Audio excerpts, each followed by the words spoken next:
Hey guys, how you doing? Good. Chris? Good to see y'all. Wow.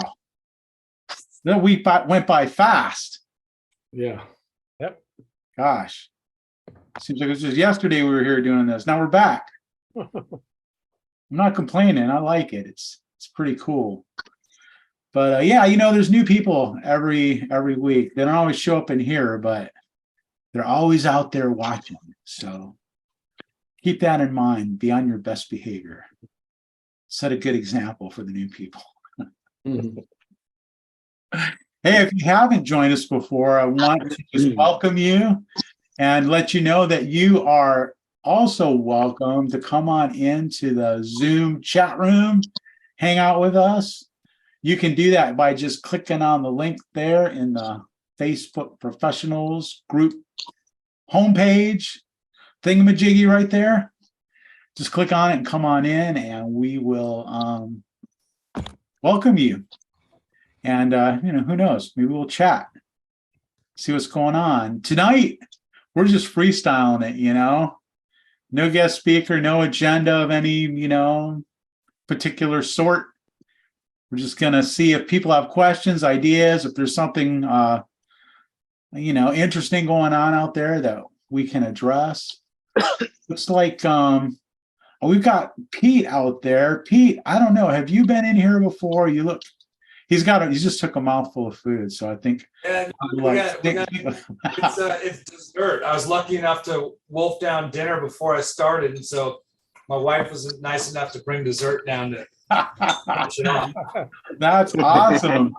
Well, hey, have you been with us before, Pete? I haven't. I met you at the show last year, and I've heard of it, and it's just been one of those things that I just didn't make it a priority, but I like everyone else, love the idea, and we're all here because we care about it, and we're only as good as the information we have and we know. So I'm always down to absorb more information and impart where I can. But I'm out of Denver. I own L&L Glass in Denver, and we've put a lot of processes in place that I'm proud of, and I know that this group is a lot of like-minded folks. So I appreciate you putting it together and letting me sit and listen. Awesome. Well, welcome aboard, man. Glad to have you. It's like there's like about 2,000 other people who are doing the same thing. They're in the group, but and they heard about it. They think about coming in, but it is a weird kind of time of day to join a thing. It's usually most people's dinner time or bedtime if you're like Adrian, But he stays up a little late on Wednesdays, so he can Well, yeah, cool. Glad you're here. So I pick on Adrian a lot. Everybody knows that. But It's all right. He can handle it. Thick skin. Thick skin. That's right. That's how it is. You got to know that. Yeah. Cool. So so is there anything like interesting going on out there? You guys staying busy? Are you like dead in the water? Are you somewhere in between? What's going on out there? I'm in between. Yeah. Some weeks I'm busy. Some weeks it's like, dang, nobody want to spend no money. It ebbs and flows, huh? Yeah, we're kind of in the same boat. Mm-hmm. Yeah. We're busy out here in Denver. The Denver market is kind of historically, Colorado's the last to dip into a recession and the first to get out. So thankfully we don't get hit as hard. There's so much new build that whether it's customer production, it kind of balances it out. But what we found is the biggest challenge after COVID is, we're kind of past the supply issues and all of that, but we're now dealing with a lot of builders that have unseasoned project managers. So even if we're hitting it out of the park and we've got our glass dialed in and the trucks are loaded and we show up, there's something that doesn't allow us to finish the job, whether they forgot they had painters in that day or they're paving the driveway, even all the stories that we all come across. So we're trying to preemptively call instead of the night before. We're trying to call 2 and 3 days ahead. In fact, our sales staff inside, we've now kind of focused everybody as project managers. So they're on top of every job. So it's now a responsibility to get in front of them 3 and 4 days in advance so that we can find out if they have something coming up. That honestly has been our biggest killer is people aren't prepped or ready, or a space changed and now there's an outlet where we're putting a mirror, whatever the case may be. There's just poor communication from our builders, project managers. Oh. Yeah. So if anyone has a good idea on how to get ahead of that, I'm all ears on that one. Wow. Yeah, no kidding. We experience the same thing out here in West Virginia because that's a pretty decent sized part of our business. And what we found though is calling a couple days ahead of time. That's too far in advance. There's a lot of inexperience with the field guys, and I know it's hard to make decisions morning of, but we actually call the day before and we actually call the morning of because things do change in an 8-hour span. You mentioned painters being in the house. That's a frequent thing. And so in order not to minimize these dry runs, so you have a plan A and a plan B. You know, if they tell you at 8:30 in the morning you can't go, we can transition somewhere else. Yeah.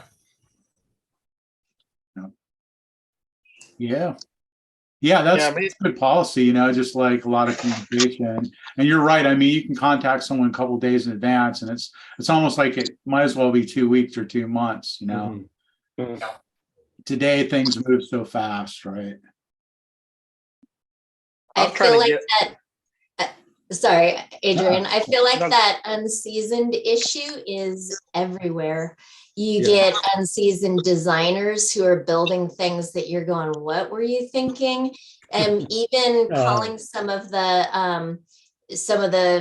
hardware people and some of our vendors, you can tell. I mean, we talked to someone the other day and I'm like, I swear they were just reading the website to us. So all around, everywhere we go, it's just the leftover from COVID, all the turnaround. Oh yeah. Yep. I feel like Shannon, to your point, I feel like there's a big, we've talked about this before, but I think there's a big part of our job is educating our suppliers because of all that turnover, educating young project managers out there who are actually our customers, but still you show up to measure maybe an enclosure and they've called you and the only thing that is up is the green board, you know, or it's in studs. And so I think educating customers is a big part of what we do. Absolutely. You know, Get some customers. That's a little further out. You know, we're right at the base of the foothills, so we do work in the mountains of Colorado, and you know, a lot of the younger project managers with the younger folks, they're also more inclined to use their phones. So a lot of times we say, snap pictures of the openings. Just give me 5, 6 pictures, and that'll tell me everything I need to know. Because even if I ask them something, they might not know to tell me what I'm looking for.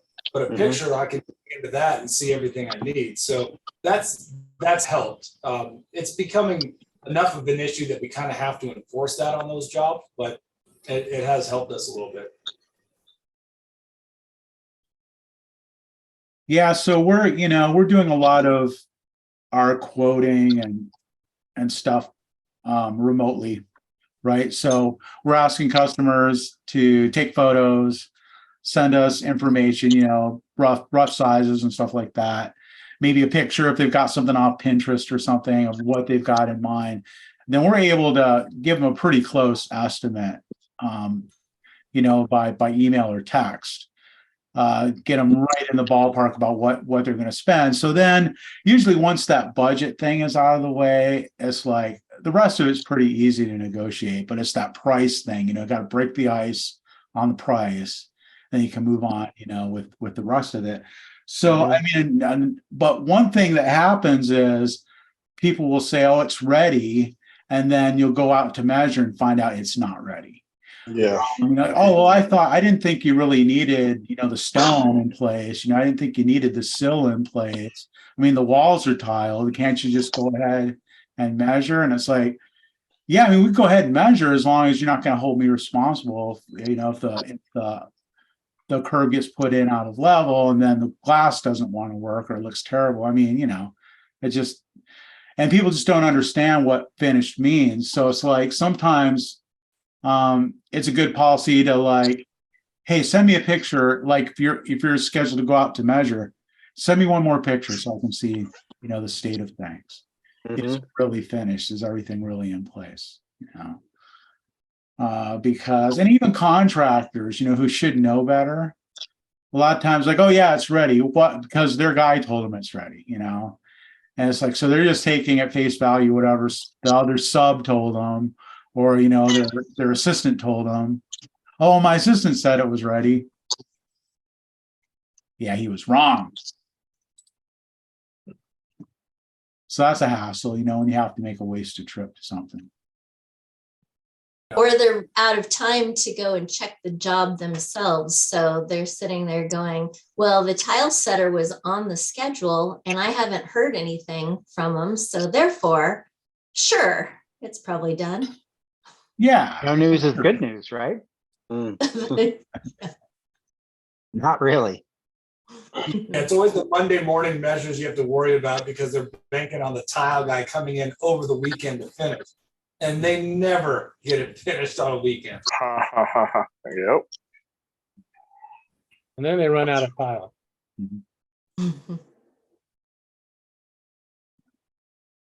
Welcome to my world. Yeah, so there's that. So is anybody else doing estimates, remotely? Are you just collecting information from customers, photos, measurements, drawings, stuff like that, giving them, a ballpark quote before you go out and meet them in the field? Well, local people, I'll go because, Yuba City's not very big. It's a tight little small community. So them, I'll go meet with them. But people that are like more than like an hour away, I ask for a photo or something or measurements, and even that doesn't work because I had one a few weeks ago. Sent me pictures, sizes, gave him a price, accepted it, and he goes, "Yeah, I'm ready for you. Everything's done, tile's done." I'm like, "Okay," and so I set him up. Was Friday to go measure, and I go, "You got deposit? You got deposit ready? Yep, everything's ready." I'm like, "All right, I get there." Measure all up. Oh, I forgot you were coming. I'm like, okay. His wife was there, so they let me in. I measured it. He goes, oh man, I got another bid or a little cheaper than you. I'm like, why did you call me? I drove a freaking hour and a half to meet this guy, and man, I swear to God, I had to hold myself back. I wanted to say so much stuff to him, but after accepting it and it's not calling, I even called him the night before. Hey, you ready? Yep. And did not say nothing about that. Man, I swear to God, I want to strangle his neck. Ooh. You guys ever have that happen? He wanted you to lower your price. So did you talk to him about lowering your price? And curious, with everybody, how much do you lower your price when you've got the customers saying, do you price match or whatever they I don't price match nothing. I am where I am. But the thing is, it was a steam shower. It was like 100. It was 102 inches tall, and the other competitor was using 3/8 glass, using a transom above the door. The guy, he wanted a door and a panel. He didn't want a transom. So like, all right, well, we got to do 1/2 inch glass, 1/2 inch door. So I have to use bigger hinges and stuff for that. So I bid it like that, and then the competitor comes, and I was like, my price was like 29. The competitor came at 19. I'm like, what? Okay. I go, no way. I'm coming that low. I'm sorry. I go, you go there. I go, and I'm on my head. I'm like, oh, we screws them up. So yeah, Adrian, the way to solve that one is a trip charge that'll be applied to the shower if they go with you, because then you're going to know if they're serious or not. And if they do end up going with a cheaper bid, at least you got your gas money back, right? They'll get something for it. Yeah, well, it was, I swear, man, Oh, his truck was right in front of my truck. I'm like, oh man, I just wanted to bump it with mine. I'm like, oh no. Dude, I was mad, dude. I was livid. I was like, I had to go to the park and chill out for a minute. Yeah. And then I seen a bunch of little kids running around acting all crazy. So that got me more frustrated. So I had to leave. Yeah, it's kind of old school, it's like, and a lot of us are used to just doing business that way because that's the way other competitors do it, right? It's just people don't have respect for people's time. That's what gets me mad. It's like They don't. That's the huge part of it. Yep. they don't have no respect, No and consideration. No respect. not at all. And this is why when people say the customer's always right, wrong. They're never right. Uh-uh. Well, I think he I am figured sorry. he had you over a barrel. So if he said, now I'm mad again. See, so I got I'm in my mad space reliving again. the experience. I got this. he intentionally, I swear to God, I got this peach in my hand. I swear to God, I want to throw it, but I'm going to keep it right here. he intentionally Chill put you in a out. bad spot because what he did was say, hey, I've got this other bid. And knowing that you went an hour and a half out there, he's like, I got this other bid. Yeah, it's lesser quality, but if this guy wants the job, after driving an hour and a half out here, then he'll lower his price, and I get the better quality at a lower price. But Yeah.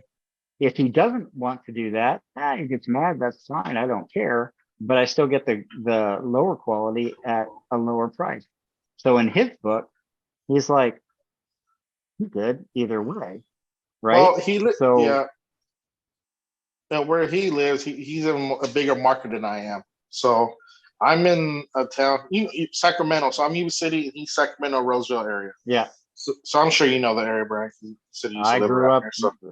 miles from there. Yeah. So his market is a little bigger than I am. So I mean, this guy was coming from Sacramento. I mean, he was still driving an hour to where this customer is at. So I mean, I don't know. I just cut my losses. I really want to explore the outside my market, but like things like that just keep me like, you know what, screw it. I'm okay. My town takes care of me, but at the same time, it's like, you got to tip your toes, in some areas too, to see how the water feels, Yeah. Well, I mean, if you learn how to really like qualify customers in advance, it really does open up new horizons, right? It's like you can kind of get out of your comfort zone a little bit more if you know that the people you're going to see are serious. They've got skin in the game. That's like why we require, we tell people, hey, we'll give you an online estimate, by text, by email, whatever you want. Get really close. But if you want us to come out and measure it, we have a fee that we're going to charge for that. If you go with us, we'll credit that towards your invoice. So it'll end up being free, But if we come out after giving you an estimate and you go another way, you're going to have to pay us the fee. And that way they've got some skin in the game. And, some people will say, prospects will say, oh, well, the competitors aren't doing that. Your competitor will come out and give me a free estimate. It's like, yeah, I know. That's okay. But that's not how we do it. And now, go ahead, Brian. Do you guys collect the fee before you get on site and pull your tape out? No, Yes. We don't. It's like in that case, I would. Because I've started doing that recently, because there's been a couple times where I got burned after spending the time laying it out, putting tape down, making the marks, explaining the whole thing. And then they'll hit me with, oh, by the way, I'd gotten a cheaper price from whoever, and then they play that game. So I've started requiring that payment the morning of the scheduled appointment. And if it's not paid online, we're not coming. You don't get no backlash from customers like, oh, never mind. I haven't yet. I'm anticipating that it's coming. But if that's the case, then, if you're not serious about going with us, if you are serious about going with us, then you should really have no problem paying for me to come out and lay it out, fully knowing that you're going to get it back at the end of the line. So if you're apprehensive to pay that up front, that leads me to believe that you're not really in it, not yet. So, it's like they want to play the game with us, but we can kind of play it back just the same.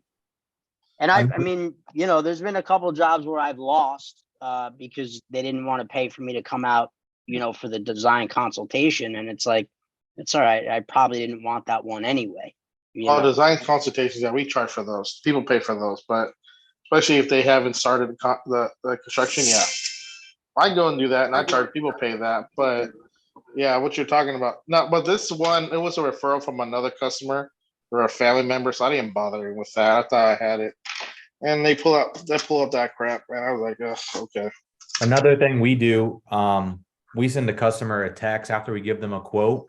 We send them a text of a form they fill out and they sign it. That's an agreement signature, saying that they're accepting this and they know the price of it. So they're accepting at least whatever that price is. And it doesn't hold anything, but it's psychologically in their head. They're thinking they're signing off on something that they're going with us. And we don't really have any pushback with that at all. Everyone has to sign an agreement signature through text form that we have through follow-up.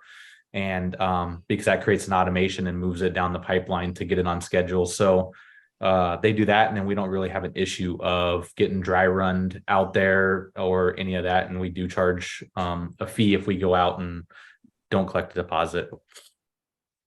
You know what? I've had other service industries throw that fee out to me, and it's very matter of fact, whether it's an HVAC company or even cable companies. The person you're speaking to on the phone just tells you, very matter of fact, part of our policies, you'll be expected to pay for a service fee.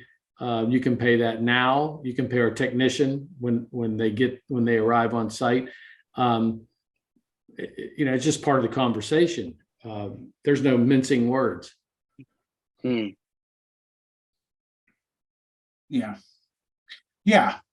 It's just another technique to qualify customers, make sure that they really are your customer.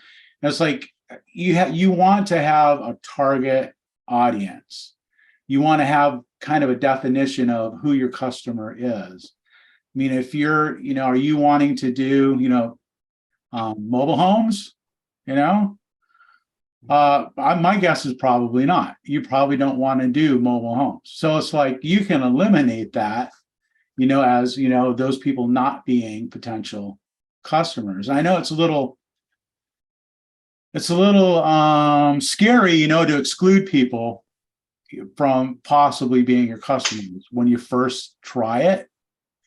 But once you get used to it and you find that it's really a good practice, and like what Brian's saying about getting that money up front, I'm totally on board with that. It's like, I'm not doing that, but I think about doing it, Yeah, me too. There have been a couple of times where, I had to kind of fight with them to get the fee, Gas is $5 a gallon. Oh, I'm thinking about it too. And to be clear, I don't do it all the time, but there's certain customers where you can kind of get a sense after a few phone conversations, like are they 50-50, are they 80-20, are they 30-70? Like you can kind of gauge somewhat where they're at. So Brian, I play it by ear. All the pricing and everything has been done. We do all our quoting based on pictures and rough dimensions, and we're able to get pretty accurate. I mean, it's pretty rare that after we get there and take final sizes, it's pretty rare that the price changes. I mean, unless the design is completely different than what they've showed me, or the sizes, not even close. I mean, we usually, the price we give over text message or email is that's the number at the end of the game. That's what it is. there's options for upgrades. Sometimes once we get there, you want to add a robe hook or a towel bar, maybe, little things like that can up the price. But for the most part, we're pretty locked in.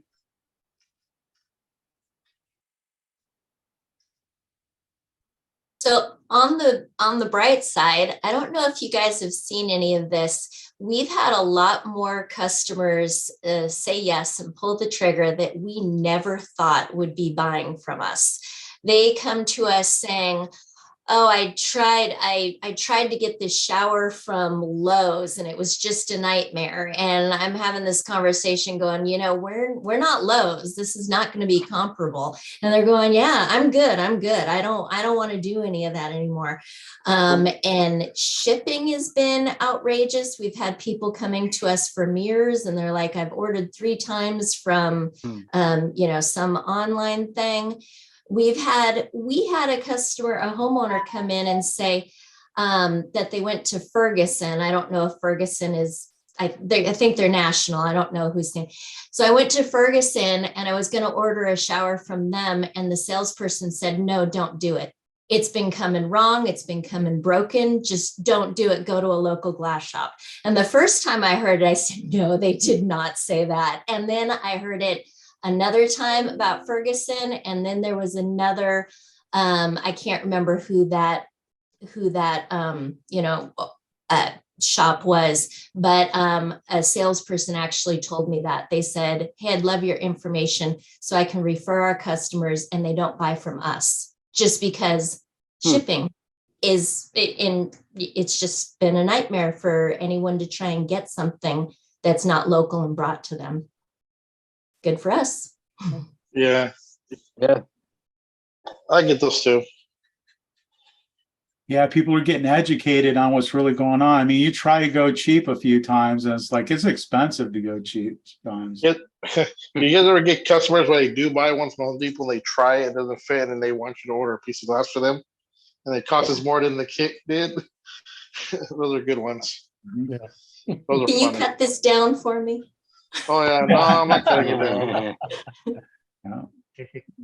Yeah, sure. Come here. Let's go to the dumpster. We can see. Yeah, exactly.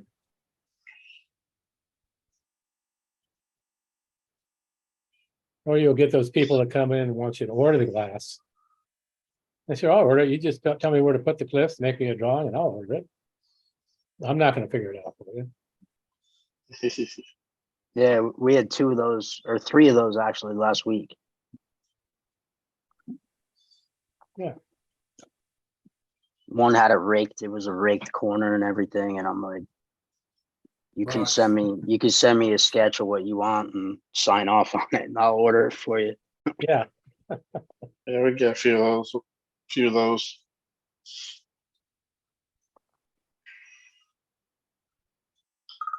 Donovan Landa. Oh, yeah. So what else? So is anybody working on something right now that's kind of interesting or out of the ordinary? Tell me a story. Oh, hey, I asked on the Facebook if anybody had used the new Sierra Lugano hinges. Anybody? I saw that post. I didn't see any response to it. Me neither. No. I don't want to be the first. If you get it, let us know. Nah, 2 weeks ago, I've used the Palermo and the Como, but not the Lugano yet. So I got nothing. I thought Yeah, Adrian let us had know. mentioned that the other week. Shannon, did you have a customer that requested that, or you were just wanting to try it out? No, I have a customer who specified it. Yeah, we haven't gone out to this job yet. It's a contractor and it's his own home. And so he's telling me about how he has it all tiled and he has it all set up and it's going to be floor to ceiling, 96 inches. And he's already set the channel in the tile, top and bottom, no curb. He wants a tuck set. I'm like, have you ever encountered like where it's physically impossible to actually stick something into the upper. And he's like, the whole time is like, oh, I'm a contractor. I've done this before. I know Oh, exactly what God. I'm talking about. Hmm. I am just not looking forward to going out to this project. And, so just so you know, if you come across this again, one way to do this is to not set your outside tile, get all the inside done. We can put the glass in, then do your outside. Then we won't have to worry about, getting it in at a diagonal. He goes, I'm not worried about it. Great. Okay. Well, he doesn't really need to worry about it, does he? Hmm. He might when we get there and say this isn't going to happen. Yeah, 90 panels, 96 inches by 48. I Oh, think. Yeah. Oh, yeah. Good So we'll times. see. Good times. Good times. hey, how do you guys get, I want to get more builders. How do you guys advertise to them, or how do you guys get their attention?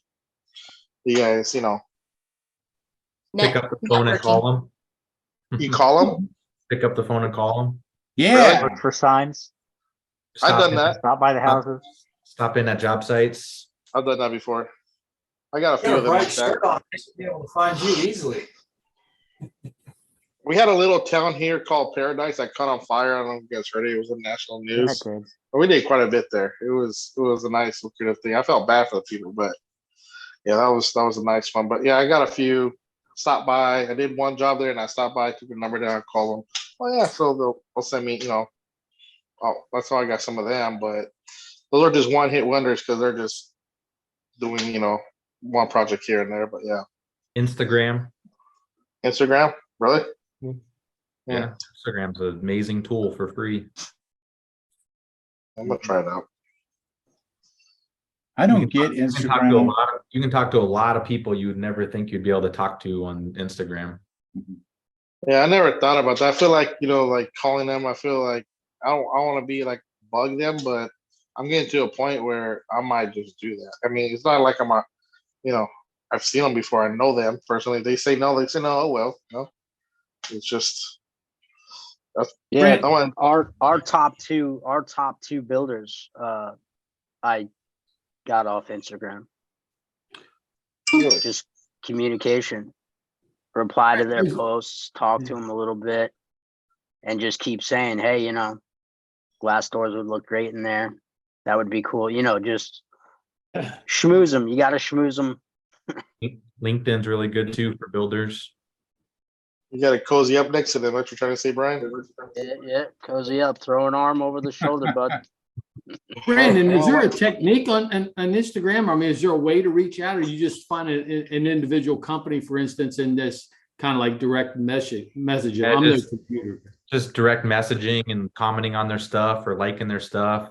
I mean, a lot of times, like nowadays, when you direct message someone, it goes into like a spam, like a requested folder, and some people just don't see it or don't ever pay attention to it, so you kind of just get left there. But sometimes you'll randomly get through and they'll respond or comment on a story or something like that if you follow them, little things like that. So they like to. Yeah, that's a good approach. If a builder's on Instagram, they like to do work with people that are on Instagram as well that are posting stuff. Especially because they can see your work and they kind of see what type of company you are and all that. I don't get Instagram or TikTok or Facebook's easy, man. But other ones I don't get. I'm kind of I'm from MySpace era, guys. You know what? I don't get it either. There's something about Instagram that's just like I don't quite get how to see what I'm looking for or to send what I want out to the people I want to reach.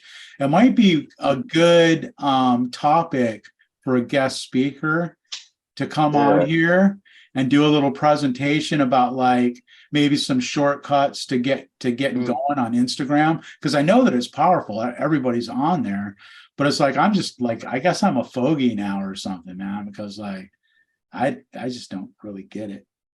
I'm certainly not an expert on social media marketing in any capacity, but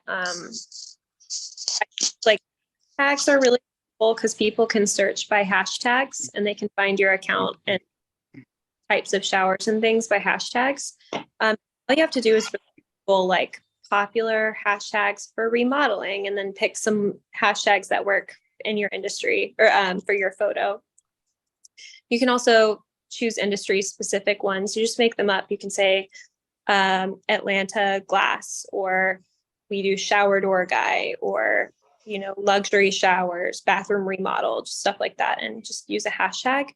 And then also I went on our Instagram page and went and followed every builder and remodeler possibly find, and real estate agent, designer, all these people. And then I go in their friends list and I go and follow anybody that has like a so-and-so remodeling next to their name. And you just go down this rabbit hole. You could do it for a whole day or a week if you wanted to. Just find all these people in your market and they'll go click on your page. They want to know who's looking at them.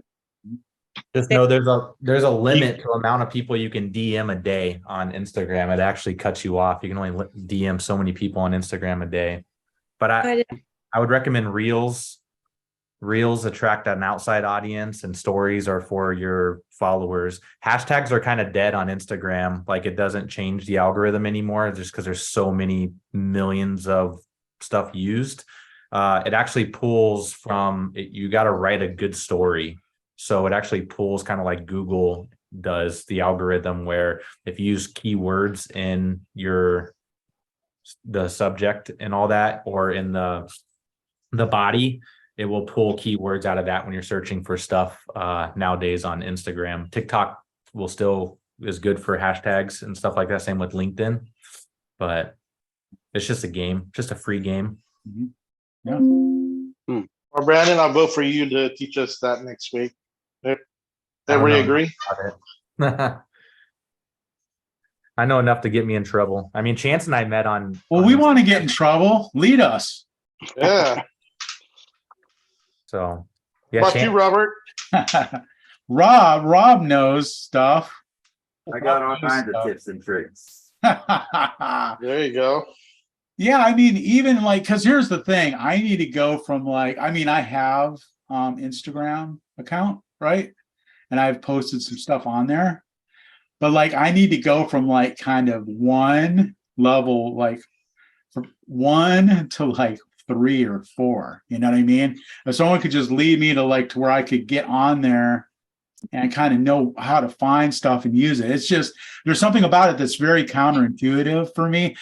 Twitter was always the same way, man. I never got into Twitter. It was just like, I don't get it.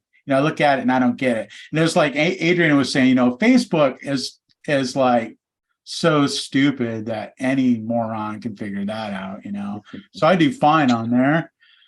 But and LinkedIn is not too hard to use either. I mean, but there's definitely some tips and tricks to becoming a little bit more of a powerful user. If you can use LinkedIn, you can easily use Instagram. I think LinkedIn's harder, like one of the harder ones to mess with, but.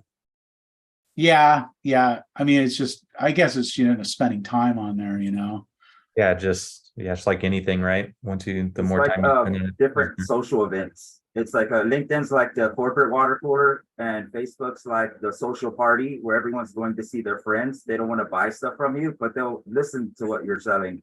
And LinkedIn's where everyone's talking about business and why are you talking about your personal life here? Or at work at the water cooler. Exactly. Instagram's like, look at what I'm doing on party life. Look at how I want my life to look like it actually is, but it's not.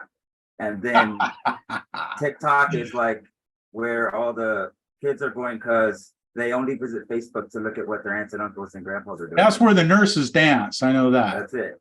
Like their attention's on Snapchat. The booty shakers, huh, Chris? That's right. The nurses go on there to dance. But there's attention on all of them. There's eyeballs on all of them. There's millions and billions of dollars and advertisers that are looking to sponsor people, whoever has an audience on any of these channels. If your audience buys stuff and they can pay you to put eyeballs on a product they sell, they're going to want to talk to you.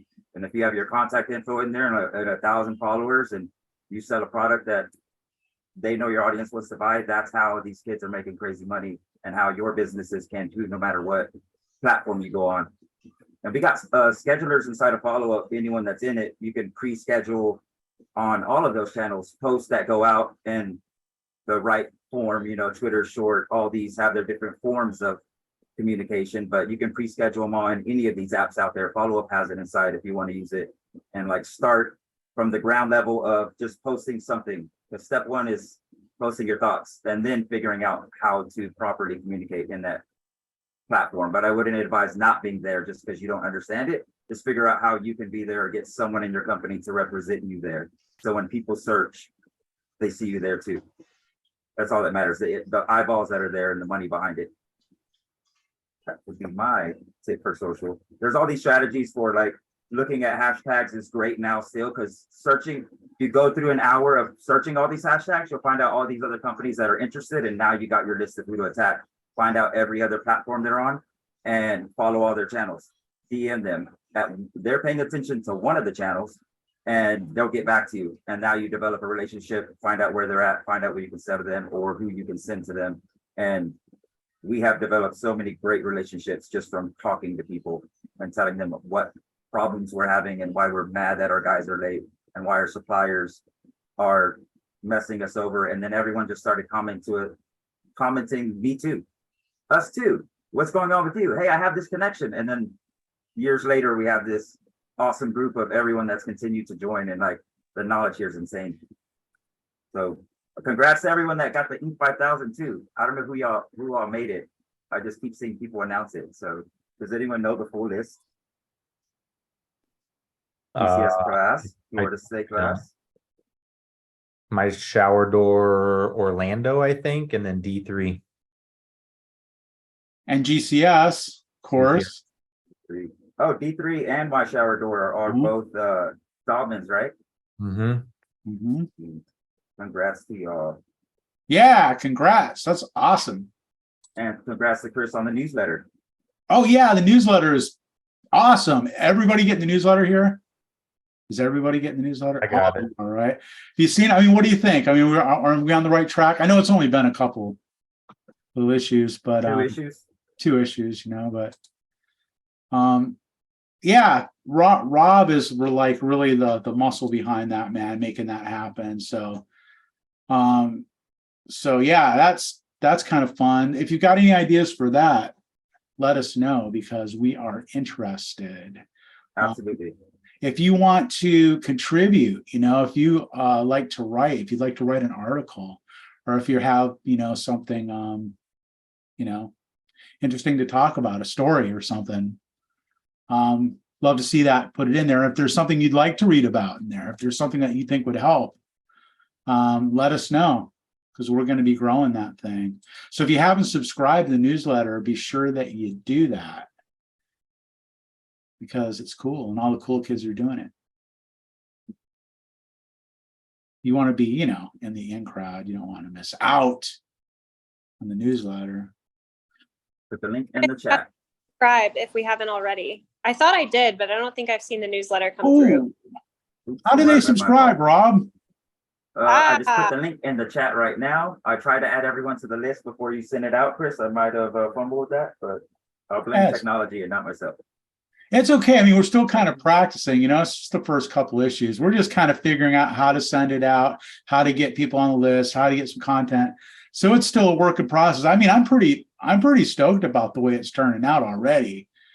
But yeah, it's just going to get better and better. So Rob put the link in the chat, and it's really easy if you're just listening on a you know, what do they call that, podcast, whatever the young kids call it.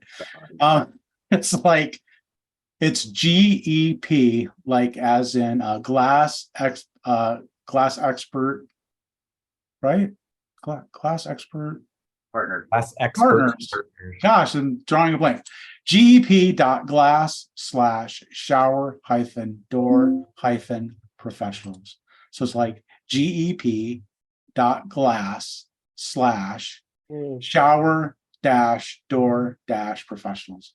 You can just go there, and that's kind of our landing page for this whole live stream and the group. And now there's a newsletter, and who knows what might come next. Maybe we'll have like a private jet and we'll just like fly around and pick everybody up and have parties or something. I don't know. Just thinking, just thinking outside the box. There is a tech announcement for everyone here because I assume everyone has a website. Besides the phone compliance stuff going on that's blocking people's text messages, if you're not a registered business, there's A2P2 compliance going on. If you have an app and you use it to text customers, I'm pretty sure they let you know about it already.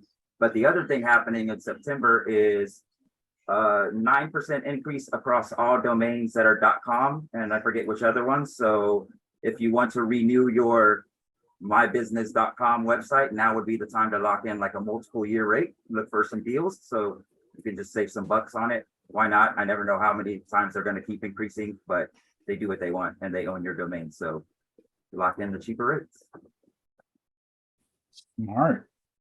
Smart. Might be a good time to get a .glass domain name or something, right? Those went up as well since we bought it.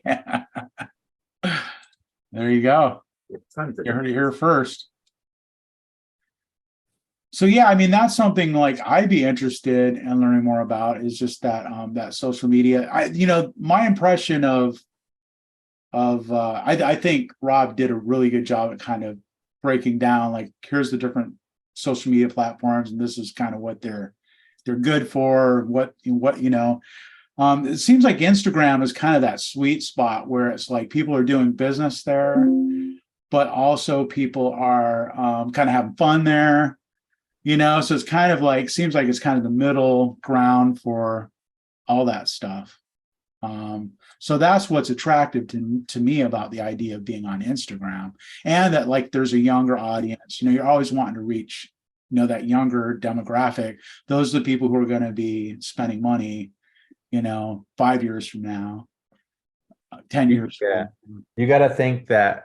So a lot of the younger crowd now, they don't go to Google to search for stuff that much. Like if they're like, especially a restaurant, they're going to go look for a restaurant. They literally go straight to Instagram to look up to see what types of meals they're posting and what they look like and what's cool about that restaurant and everything. So they look up businesses and locations on Instagram a lot now, instead of using even maps or Google. So Instagram's kind of that, the king of them all still, I think, where everybody goes to. And I thought in the beginning that I was like, I don't really care about going on Instagram for my business. I'm not trying to sell shower doors in another state. I just might as well be on Facebook and be local. I'm not trying to gather all this attention. And then once I did it, I was like, oh, well, Instagram blows Facebook away for selling shower doors and projects and stuff. Yeah, connections. Yeah. Is TikTok, like, what are you guys thinking about TikTok and its impact? Because I don't use TikTok. I don't know anything about it. I mean, TikTok's still good. I mean, there's so many viewers on TikTok. We don't run any paid ads, but we just do organic stuff. And I don't know if we've really tracked it to if we've got anything off TikTok. We just post it.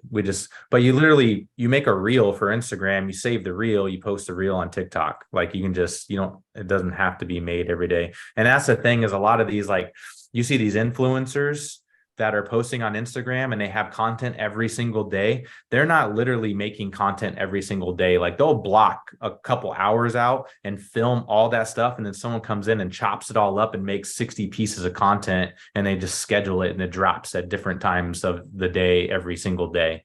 If you were to try to make content every single day, it just takes so much time and will drive you crazy. So, I mean, we still kind of do it, but it's crazy. I pay my daughter to make reels. Honestly, I give her $5 a reel she makes, and I just write it, post it. So give her something to do.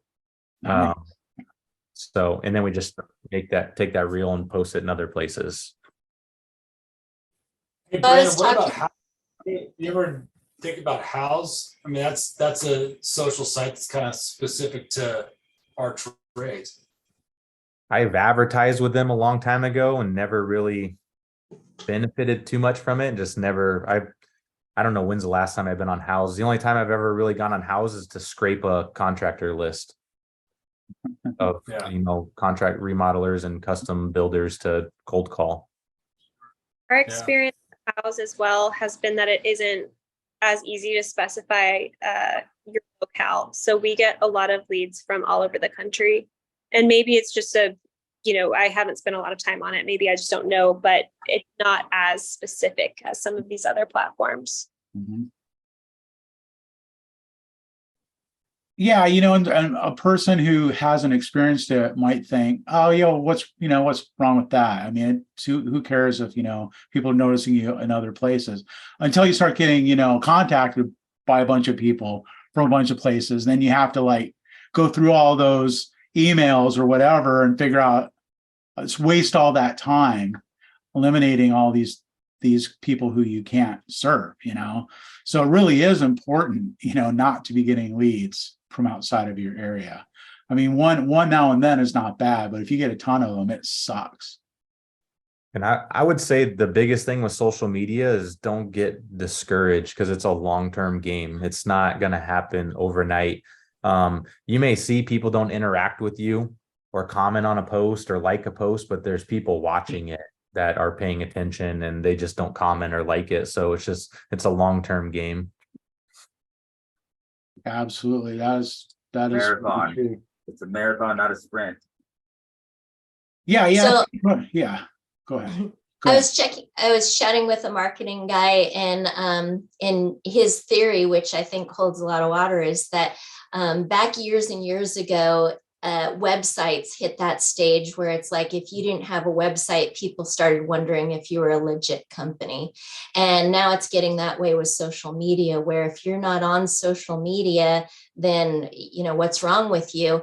And the other nuance there is that people expect you to be on whatever they're on.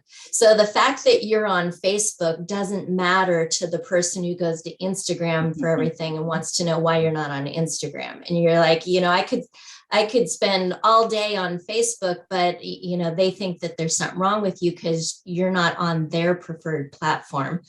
But then on the good side is that you don't necessarily have to post every day to have a presence. So if that becomes, at least the minimum is to have a presence, so that when people go to look for you, maybe on purpose, they've heard of you and they want to see what you've done, to at least be there. That, level 3 that you were talking about, Chris, though I don't know how many levels there are in your criteria. I'm thinking 10. Yeah, okay, I didn't know if there was 100, No, I can't count that high. I'm a glazer. I can count to 16, I think you're 100% right, Shannon, because I said that probably 2 years ago, because I was told that as well. If you're not on Instagram as a business in the next 5 years, your business is going to hurt from it. Or not necessarily Instagram, but social media alone, because people want to see if it's a real company. They want to see kind of behind the scenes on what's going on. They want to see what you're doing as a company, and that's how they make their choices a lot of times. So, and you don't have to post every day to have a presence, as long as you have newer posts. If someone goes on that's 2 years old, it's a different story. But if there's something on there that's kind of new, if you want to grow your Instagram, you got to post a lot more to grow the Instagram, be consistent. But Does anybody have a commercial? Local TV? I had one. You had one or have one? I had one we ran one in Phoenix for about 6 months on NBC News. Yeah, we got one too. Got to be customers from it. Yeah, did pretty We- good. as well. Yeah, we got one. Nice. Anyone do any billboards? No, I want to. I honestly, I don't know. Do you guys still watch cable? Who watches cable still? Who streams more? Who watches TV? Well, at night I do. That's what puts me to sleep. I'm like, oh, The people that Pretty watch much, TV are the retired people who have disposable income, not the Right. Yeah. Exactly. They're our customer. And it's Right. the same channel over and over again every night. So if you're on it, Yep. they hear you every night. And their grandkids So- that visit Sure, every the night, people and that- who they buy their shower from for their grandkids is that company. They Yep. see that nice guy I see every night on the TV. Pretty sure the people that have money have passive income that we do a lot of work for. Yeah. Yeah, so I don't know. I'm thinking of removing the cable or cable, commercial and throwing that money in social media and a billboard. Because it's a lot. So The billboards are good from what I heard. We were going to do billboards. I heard there's a company out here, not a glass company, but a garage door company I've talked to that they do a ton of billboards, but a lot of it is more for just branding to get your name out there so they can remember you and they see it when they're driving. But there's a game to play with billboards that it's not just one billboard. You got to get multiple billboards up Yeah. to play the billboard game. Mhm. So Wow. Make sure you're tracking. and you can also, Adrian, I don't know about where you're advertising on TV. They do streaming commercials as well now because a lot of people stream stuff and they put in commercials there, and you can get those for a lot cheaper than you can running Well, the deal we have is with Xfinity. I don't know what cable supplier you guys have, but it streams on Peacock because they own Peacock, so we get that streaming too if you don't pay for it.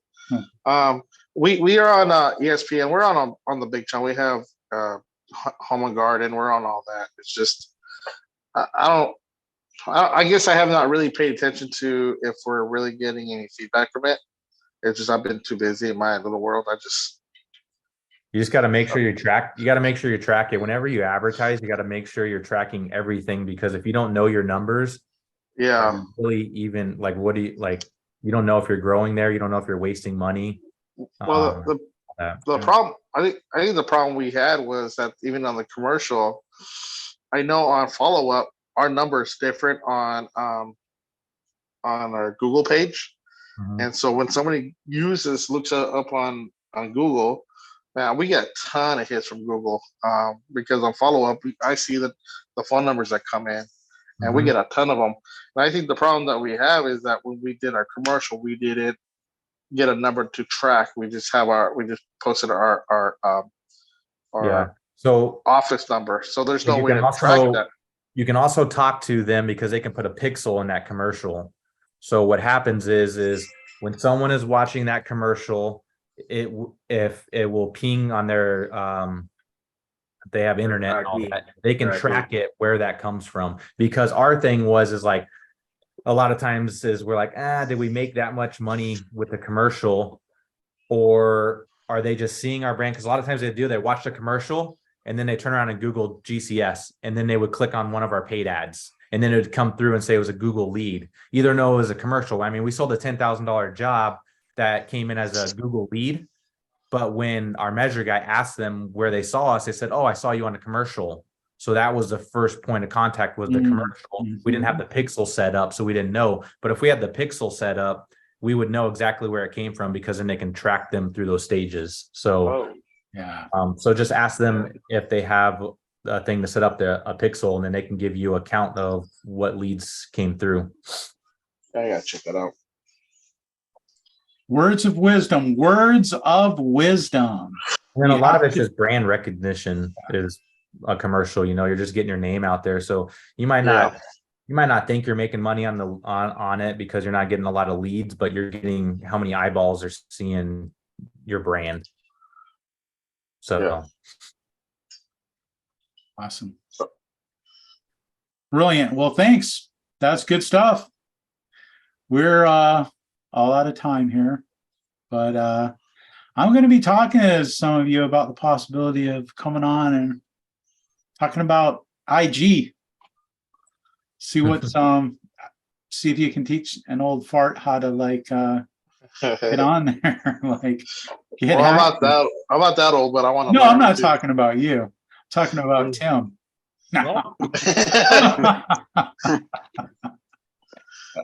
No, I'm talking about me. I want to learn. I really want to learn. And I was paying attention when Rob said something about follow-up can do that. He's like, what? Yeah, there's a lot of little tabs. You can't go into all of them because you get overwhelmed just one at a time. But there's a social planner tab. And you can go in there and connect all of your social profiles, everyone we mentioned today, and go and pre-schedule posts in there and set it for a month ahead of time. Take 2 hours and upload all your pictures, pre-post what you would have said.